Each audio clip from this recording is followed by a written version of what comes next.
Welcome back, guys. Today we're gonna hop into a video on how to do your first split squat. So really, this is more centered towards my favorite variation for teaching a split squat. And we'll kind of get into certain categories, people who may struggle with it, why I think it's important. But if you are a new trainee, if you are a coach who trains a lot of beginners, if you are on a little bit of the heavier side and bodyweight exercises are a little bit harder for you, this video is gonna be for you. So why do I think split squats are important? And obviously a split squat could be, several variations. You're looking at things that can be more on a limited base of support, so split stance, or more on one leg, which could be, step up, step down, rear foot elevated split squat, for example. But getting into why I think a stationary lunge is a great variation for most people to do, regardless of your goals.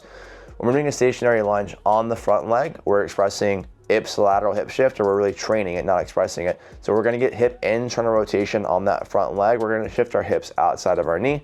Think more like walking. On our back leg, we're gonna be challenging hip extension. So if we were to kind of pick two things at the hip that are very important for us to be well moving human beings and also have a lot of options in movement. So for performance, whether it's athletics, whether it's bodybuilding, whether it's just being a strong, well moving human being, two things we're going to look at the hip that we're going to want are those two things. So get hip internal rotation with that ipsilateral hip shift. So I think my hips are going to be moving over my front leg, and then getting hip extension on the back leg. So think as I'm standing with a more vertical torso, I'm able to push my hips forward in space and my knees kind of going behind that hip. Getting into doing this, obviously some people will have a hard time doing even a supported stationary lunge, so we could just start with doing a lower box step up or step down as an entry point. But getting into the variation that I love the most for actually getting an entry point to a stationary lunge for those who are having a hard time doing it with just body weight, we could do 2 dowels in each hand. My favorite is going to be laying a barbell across the rack, or even using a Smith machine to just adjust the Smith machine to about hip height and doing a stationary lunge there. So a couple things here. It's going to help obviously because we're going to be getting external stability from our hands on the rack. The other thing's going to be a lot of people when they're doing this variation will want to set up too far away from the bar and they're going to want to lean forward, right? I want to stay more vertical. So what I'm going to do is I'm going to cue or coach my clients to bring their hips up to the bar. Now if I lean over, I'm gonna hit the bar. So now I have this kind of visual constraint of where I am in space. It's gonna keep me more upright.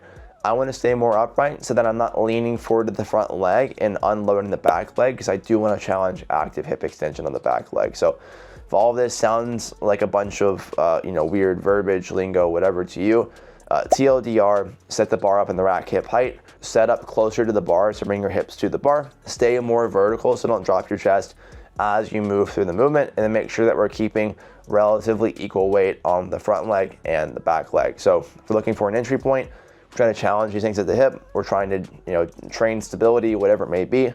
This is probably my favorite variation as an entry point. Gradually what we can do is we can take away one hand, we can start to add weight to one hand, take away external stability entirely, move to variations that are going to load more of one leg than the other. So that could be a rear foot elevated split squat, it could be a step down.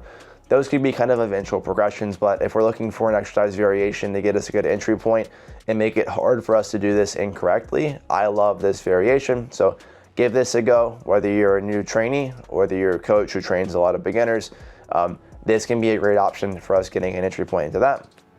If you guys liked the video, please like, subscribe, drop your questions below, and we'll talk soon.